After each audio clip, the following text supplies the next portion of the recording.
Welcome to 805 Focus. I'm Dr. Cinder Sinclair with Nonprofit Connect, and we will be bringing you the latest on your favorite nonprofits. So get ready to be inspired. Our special guest today is Ashley Jenkins, and Ashley is Executive Director of Play at the San Ynez Valley Children's Museum. Welcome, Ashley. Thank you, Cinder. It's a pleasure. You're in charge of Play. It's a great job to have. Sounds like a serious assignment. Yes. And the San Ynez Valley Children's Museum is really unusual. And tell us why. I want to hear you tell us about that. Absolutely. You know, in a little bit of a sense, I feel like I'm making this all up. But really, this is based on decades of research across the world on what helps kids learn, which is doing, touching, playing, climbing, that term experiential education or being a kinetic learner. All kids have that to some degree and to a higher degree than most adults. And so what they really need to be absorbing all the information that's coming at them all day is time and space to play at their own pace, and for information to kind of come at them, and then for them to be able to interact with it at their own level, at their own pacing again. And so we're really excited to provide this opportunity at the Children's Museum of building an all outdoor space so that kids are learning by doing, learning in nature, being outdoors, and having all those components really melded together, the educational, the outdoors, and the play, which are all essential for kids' development. So this museum is all outdoors. That's highly unusual. All outdoors. We have one roofed space so that, you know, babies can play in a shaded place and you can sit in the shade and have some lunch. And other than that, we have mounds of dirt and hillsides and a digging zone and a dino excavation pit. Zone. Yes, which is exactly what it sounds like. I mean, it looks like a pile of dirt, but we had a movie night recently where we had 30 or 40 kids come, and probably 3 kids watched the movie and the rest of them played in the dirt. We had shovels, we had to sit on top excavator, and half of them were making mud pies and, you know, saying like, this one has worms and gummy bears here. And the rest of the kids were just digging holes and moving. They got such a sense of autonomy, right? They could take this blank slate of a canvas of what we're providing them, a dirt zone, a digging zone, and they can do whatever they want with it. They get to be in charge, and they get to be the ones making things happen, which isn't always appropriate in other areas of their life. So we want a safe place where kids get to be in charge. So, and you're not yet officially open, is that right? Yeah, great question. We've been developing for the last couple years. We've been a nonprofit since 2020. We got our nonprofit status in under 2 weeks in the middle of COVID. The government was working very well and very efficiently. We were so happy to get approved so quickly. So we've been a nonprofit since 2020, but we broke ground about 2 years ago, and we've been slowly developing all the things that are a little more on the boring but essential side. So treating the area for pests, taking out poisonous plants, installing the water lines. We've had some wonderful donors come alongside us, Valley Gardner and the Chumash Foundation, giving us lots of funding to get all those kind of groundwork things done. And now we're at a really great launching place where we have our infrastructure and we get to build the fun things, the playhouses, the natural waterscape river.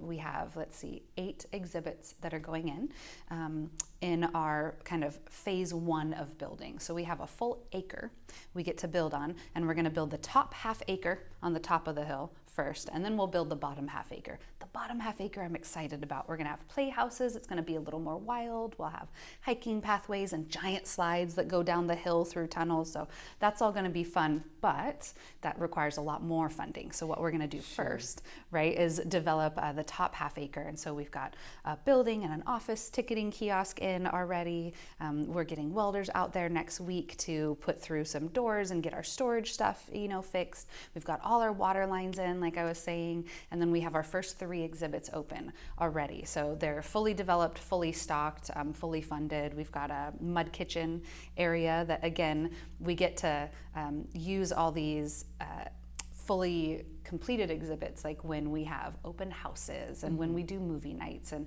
so we will host things on site even before we're open, because we just want to be of service.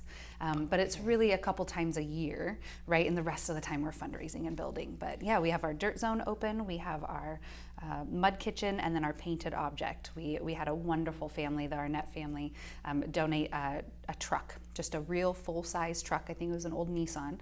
And what we're going to do is have a different object rotated out every year or so that the kids can paint anywhere they want. So right now, let's see, we got pink paint donated. So we have a bright pink painted truck that kids were climbing all over and painting underneath and painting, the top of the roof.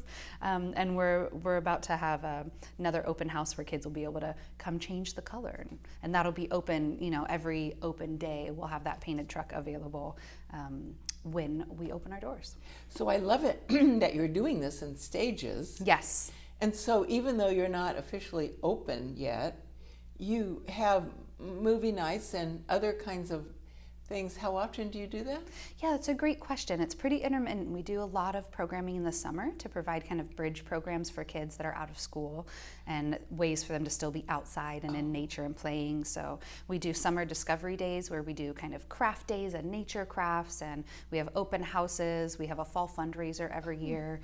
So we do everything we can in between building projects, right? We make sure the hazards are gone and the holes are filled in before we have people on site. And then we'll do a one-day program, advertise it. They've all been free. Advertise it to the public and have kids come, and we have 100-200 kids and their parents and families come and paint and climb and dig and do that sort of thing. But then, because we're not open yet and we don't have a fence around the property, then we have to pack everything away, and then kind of go from there. So it's great being able to find ways to serve the community even while we're building. Yeah. I think they're pretty lucky to have you. It's fun. You're so creative and open to all kinds of ideas. I'm picturing, did you say 100 to 200 kids? Yes. At the same time? Yes, it's so fun. Kind of going all over and digging and painting and all that? Well, like other children's museums, like the Moxie or the Natural History Museum, we have different stations set up, so it doesn't feel overwhelming. So we can have a high capacity of people there, but 20 kids are digging in the dig site because that's what they want to do. And 20 kids are in the mud kitchen making mud because that's what they want to do. And another 15 kids are, painting the truck, and 5 are taking a break, and 3 are running around like chickens with their heads cut off because that's what they want. So that's the way the museum's designed, is to really accommodate kids' kind of interest-based learning, so the kids going from station to station. And that's why we're opening up the 8 exhibits that we're opening first, is because it's a really diverse interest. Kids with different interests will all have something to choose from, whether it's digging, right? I have one son who dug a moonscape in my backyard. I mean, this is like a 6-foot deep pit. We floated a horse trough in it last time it rained and, went from 1 foot to the other, but we paddled in our little pond. He likes to dig. But we're gonna have a fairyland. Right? I don't have girls, I've got 3 little boys at home, but I love fairies and girly things, and it's so fun for me. So we're gonna have this magical fairyland with fountains and a fairy tea house and all the beautiful ornate silver that you're not allowed to touch at grandma's house, but you can here, and you can fill it with flowers and mallow and mugwort and calendula and lavender, and all the things we'll be growing in our garden. We'll have this beautiful organic garden in between the dig site and the fairyland. Another thing we're going to do is we have a local paleontologist that's been working for decades in, I believe, South Dakota, and he's casting real dinosaur bones. So he has the real T-Rex bones that have been excavated, and he's casting concrete versions of that reinforced so that they're really sturdy for kids to pick up.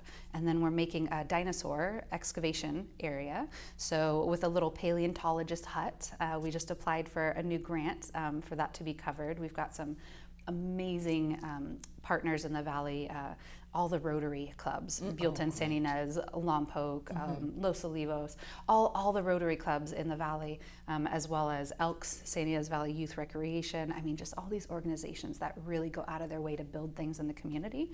They're all excited for what we're building because we're trying to serve all families. Low income, middle income, high income, people of all nationalities, people of all backgrounds, people of all different interest levels as far as like, I don't know about bugs, and oh wow, can I take this bug home, right? We're there to serve the whole community, and it's been really great partnering with these other organizations that have already done so much, that are so happy to support us in what we're making. So, and you folks are in Buellton, right? We're in Buellton. We're right next to Riverview Park. So there's this big, beautiful park in Buellton, and the city actually purchased another 45 acres right next to Riverview Park, adjacent to it. The 40 acres below are going to be turned into a sports complex. So they have all these great plans to make space for kids to be able to have tournaments, and not just, one kid can play on the field, but you can have families coming from all over and making that a community hub. They're also on the top part of the property, which is where we are. There's another kind of 4 acres or so. They're going to bring in the city library. So the Buellton City Library is moving into this main house that's on the old Williamson property, right next to Riverview Park. There's a barn in the middle that the city's working on retrofitting and doing rentals, having music recitals for kids and weddings and that sort of thing. And then there's this old tractor shed that nobody was using, and this spot that goes down the hill that's all covered with shrubs and has this beautiful hillside. So when the former mayor, Holly Sierra, took me out to the site, and I was asking for this little piece somewhere else, and she's like, "Why don't you ask for all this? Nobody else wants the hillside." And I was like, "Oh, I could put slides there." So we have the half acre right next to the city the city library. And so we're really excited to create this community hub for Buellton residents, for visitors to the valley, and for kids and their families to be able to kind of have a one-stop shop. You go to the library and check out a book about bugs. You bring it over to the museum, you find the bugs. You find a bone looking at it in our kind of nature zone, and you go to the library and figure out what it is. So we've got a great partnership set up with them. And there's also the Botanical Garden, the St. Inez Valley Botanical Garden at the far end of Riverview Park. So we now have 3-4 places for families to just come, be outside, learn, and enrich their lives. Wow, what a vision. So did everybody get together to put all this together, or did it just unfold as you've gone?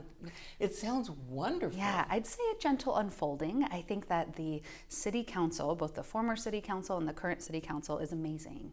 Working with Buellton has been a dream. They really have allocated this acre space for us so far at no cost, right? They're just supporting bringing services to the city. Buellton used to be really seen as a bedroom community.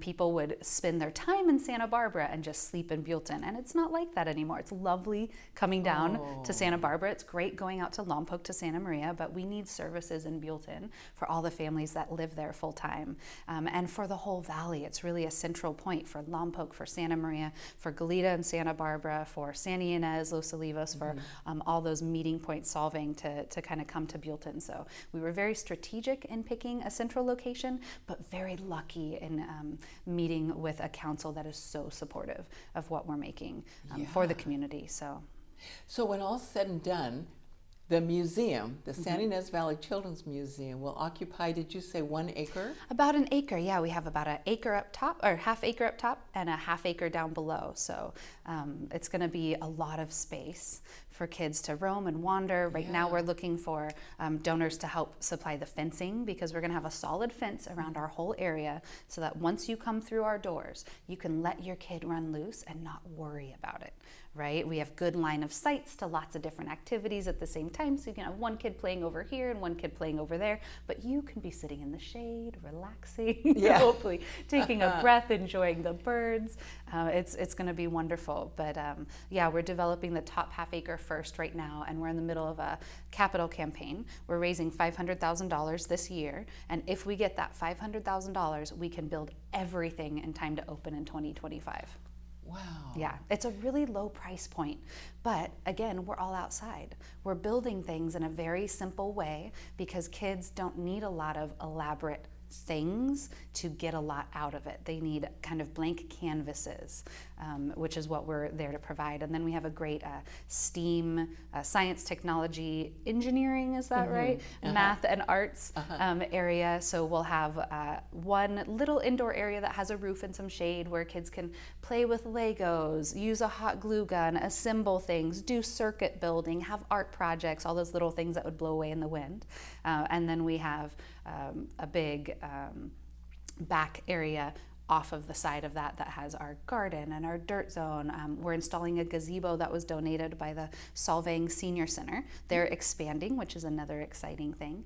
And they gave us this gazebo that was donated by Rotary. So we're gonna put that up, and that's gonna become the headwaters of what I think is gonna be everyone's favorite exhibit. We're gonna have a natural waterway that mimics kind of a watershed like the Santa Ynez River, so natural stone, and something kind of similar to what they have down at the backyard area at the Natural History Museum, where they have this, wild looking river, and then it goes down this little fountain. So we're gonna have something like that. It's gonna start at this gazebo. It's gonna curve around and end in a little splash pad for the babies, so you can sit in 1 inch of water and still splash, and even the littles can get so much out of it. And then, every half an hour, every hour or so, we'll have thunder rumbling inside of the gazebo and raindrops coming down from a mister, so that even in the dry Santa Barbara area, kids can see storms, and then it'll flood the waterway, and they'll get to see what the watershed looks like dry and wet. And we've just got a lot of really sensory-based, exciting things. That is why we're in the middle of the capital campaign, so that we can get all that built. We need to raise some big money to build these big things. So now, actually, you've been with the museum since the very beginning. Isn't that right? I get to be the founder and the executive director. Oh man, that is just, they are so lucky to have you. So you have a vision, clear vision of every single piece that you're going to create, and of course those that you've already created, and what the future is going to look like, and who's going to come, and what they're going to do, and on and on. Planned and ready to go. So I can see why you're being so successful in your capital campaign, because your vision is so clear. Yes, yeah, and again, the generosity of all these organizations that have been partnering with us, the Santa Barbara Foundation, the Santa Ynez Valley Foundation. There's so many, the Botanic Garden, there's so many organizations that have given us the seed money to even get this far, and we've really hit a sweet spot where the momentum's building. Right now we have a team of, so I'm the executive director, we've got a team of 3 other volunteers that are our admin team. We've got a donor manager, kind of community outreach person. We've got a grant writer. We have an admin team. We just got a building coordinator, so that all these balls can be up in the air and moving, and it's not just me juggling them anymore. We have this whole wonderful team that's making this happen, and it's just really exciting seeing how much is getting done, and how the momentum's building. One story I'd love to share is our donor manager, also our community outreach person. She also works at a farm stand on the weekends, and it's lovely, again, outdoors, fresh vegetables, right? It's kind of our ethos. So she's chatting with a gal who comes to her stand, and she's like, what's an outdoor children's museum? What does that look like? Like, I know what the Moxie looks like, and I know what the Discovery Center in Santa Maria looks like, but like, can I just come out there? She's like, oh yeah, I'll give you a tour. So she goes out, gives her a tour of like, okay, this is where the dig site is. Look at that. Imagine kids digging here. Here's the organic garden. Here's the STEAM activity zone. And she was so impressed that she wrote a $20,000 check. Wow. Yeah, so the Skip family located in kind of Solvang, Buellton area, incredible. Like, she was so excited about the vision of what we're bringing to our community that, our donor manager was chatting with someone, and that person got excited, and now they're telling their friends about it. So we're building that momentum right now, which is great, and that's how we got to have 3 exhibits fully funded, right, completed. That donation I just mentioned is going to our STEAM activity zone, where we've got a grant writer that's very active and going to all these wonderful organizations in the community. So we're really hoping that this momentum continues at the pace it has been, so that we can raise that full $500,000, build by 2025, and we're always looking for volunteers, in-kind donations, monetary donations, foundations to work with. We're happy to partner with different organizations around. We've got great relationships with all the local schools. We're talking about bringing the children out there class by class. Once we're open, they're just waiting for us to get open so the kids can come play. I'm running summer camps eventually. Not only is the Children's Museum set up for the kids that are kind of 0 to 12, which is really what our 8 exhibits are designed for, but we'll have an after-school program opening for those preteens, the 12 to 15-year-olds, the kids who can't just drive over to their friend's house or take themselves sports that maybe need either supervision or something fun to do. So once we have our legs under us with the Children's Museum, which will be open 3-4 days a week or so, and then we'll have private rental opportunities, then we'll be able to start growing our program, offering the summer camps that our valley needs badly, offering the spring break camps, offering the after-school program for the preteens.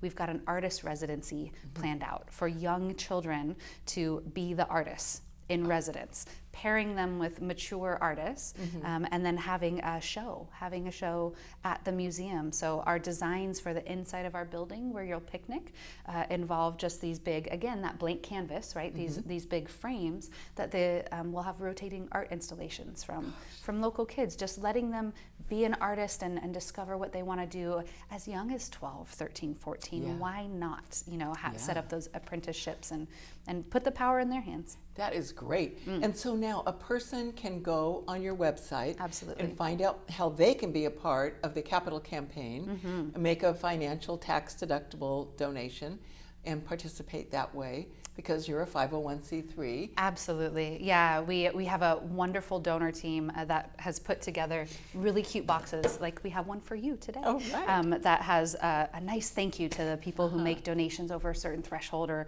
are just supporting us, that sort of thing. Yeah. So we like to take really good care of our donors. They can donate online. They can go to the website. They can contact our community outreach coordinator, Amber. She will call people back and talk your ear off with enthusiasm about what we're building. And there's lots of ways to partner. Again, we need to put a fence up. We'd love to work with some lumber companies. Marburg has been a big support. I would love to. I have this great idea for a specific exhibit sponsored by Marburg that has to do with like recycling and trash and letting kids, the trash man that comes to our neighborhood is the hero. All the kids come out, we all wave to him, we all know his name, like he honks for us. So there's so many opportunities that you might not think of, but you might not think you're a good candidate to be a donor to the museum, but we want to partner with Marburg. We want to partner with lumber companies. We want to partner with local foundations because, again, we have this blank slate and we have plans of things to fill it up and we need so much help to do it. And we've been so grateful for the help we've gotten. Wow. Well, Ashley, thank you so much for coming on our show to tell us about your great work. And I know you're going to raise the rest of the money for the capital campaign in just the perfect timing. We're so excited to see what we get to build for our community. Thank you, Cinder. Yes. And thank you for joining us on 805 Focus, and we'll see you next time.